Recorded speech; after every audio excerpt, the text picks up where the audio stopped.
Subscribe कीजिए बिहारी खाना channel को और घंटी के बटन को दबाइए मेरे लेटेस्ट वीडियो सबसे पहले देखने के लिए। सब गोटे के नमस्कार करे छी। आइ हम ई मैदा अछि 250, एकर हम पटाटा पूरी बना रहल छी। तो एहिमे अहाँके ई 250 अछि मैदा। ई अहाँके 1 चम्मच ऐसे ई नून अछि, एतेक नहीं देबै, बुझियो जे एतेक आधा रहिए गेल, आधा दऽ रहल छियै। ई अच्छा रिफाइन अछि, तो एते रिफाइन नहीं देबै, एतेक अछि। तो अंदाजे से जेना 250 में अहाँ ज़्यादा से ज़्यादा कते कहू 4 चम्मच 4-5 चम्मच जेना मानि दऽ रहल छियै। आ एकरा जतेक अहाँ मिलाबी ओतेक बढ़िया रहत, खस्ता हैत। देखियो ई एहि तरह के से मिला लेब। जेना मुट्ठी देखियो मुट्ठी मुना गेल, कनी खस्ते रहत तो नीक लागत खाइबे। अब एहिमे हल्का हल्का पानि, ये आधा गिलास अछि लेकिन ओते लागत नहीं। ई कनी एना एना के छीट छीट कऽ एक बेर नहीं देबै, एक ठमा एना एना कऽ कऽ हल्का हल्का मिलबैत रहबै। अब ई हम पहले करे छी, एकरा दूगो डिजाइन देखा दै छी। ई पहले एना के गोल कऽ कऽ, गोली के कनी नमहर कऽ कऽ पूरा चकला के बेल लिअ। और रिफाइन कऽ कऽ जे मिला देबै तते खस्ता हैत। मेन ओकर रिफाइने के अथी छै। देखो जेना कि ई अहाँके ई टेढ़ टूढ़ ला नहीं कोनो ओइसे कोनो दिक्कत हेतै। जेना कि एना के खाली पातर के से बेल लिया, गिलास से अहाँ कोनो कटोरो से या गिलास से यदि एना के चाहबै तो अहाँ काटि सकै छी। जेना एगो बेलब ने तो 4 गो कम से कम निकल जाए।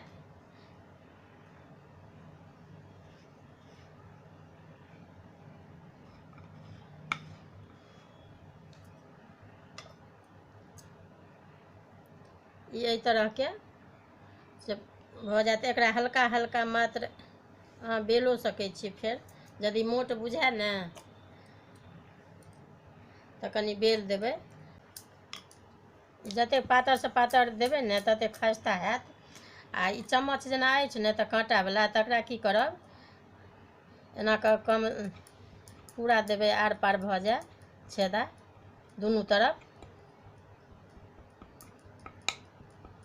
अहिना कऽ कऽ जतेक अहाँके बनेबाक हुए तो सबटा अहिना कऽ बेल बेल कऽ से छेदा कऽ कऽ राखि लेब। एना कऽ देबै ने जेना तब फूलत नहीं आ कुरकुर हैत। आ कनिक धीमी आँच में बनेबै तो बनेबै तो देखा देब। ओना यदि नहीं काटब कोनो चीज से तो एनाहु अहाँ बेल सकै छी।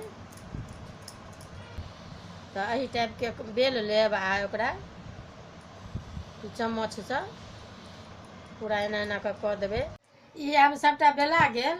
अब ई हम छानि रहल छी, एहिमे रिफाइन देने छियै। तो अहाँ रिफाइन में या घी में जे में छनबाक हुए से अहाँ अहिना दऽ दऽ कऽ से छानि सकै छी।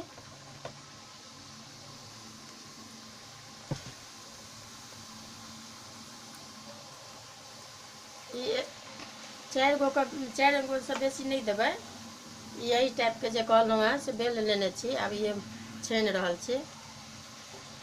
देखियो एकोटा फूलैया नहीं। एकर मेन खस्ता यह छै, जतेक पातर से पातर बेल लेब आ कनी आँच कम कऽ कऽ मध्यम में छानब जे कुरकुर हैत।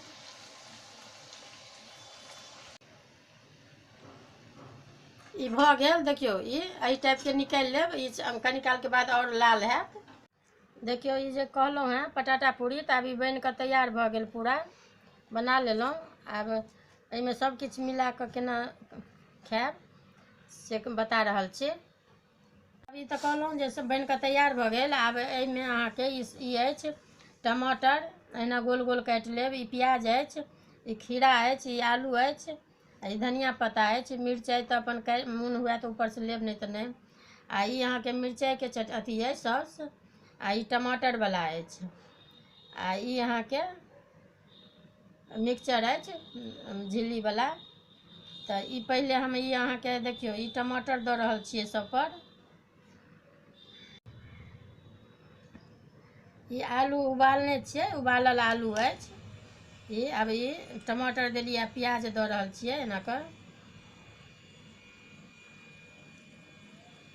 ई घरमे देखबै बना कऽ, एखन बनबैके समयो अछि, मेला अछि बाहरमे जे कीन कऽ खाइ छी या धियापुता खाइए, एक दिन बना लेब, एक सप्ताह तक धियोपुताके देबै या गेस्टो केओ अयता तऽ हुनको देबनि, अपनो खायब।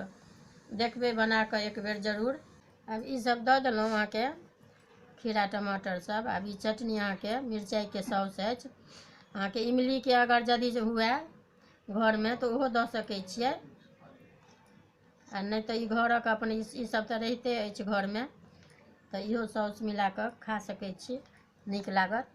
मिरचाइवला अगर धियापुता बच्चाके नहि पसन्द पड़त तऽ नहियो दऽ सकै छियै, अपने लेकिन जरूर लऽ लेब, नीक लागत खट्टा मीठा।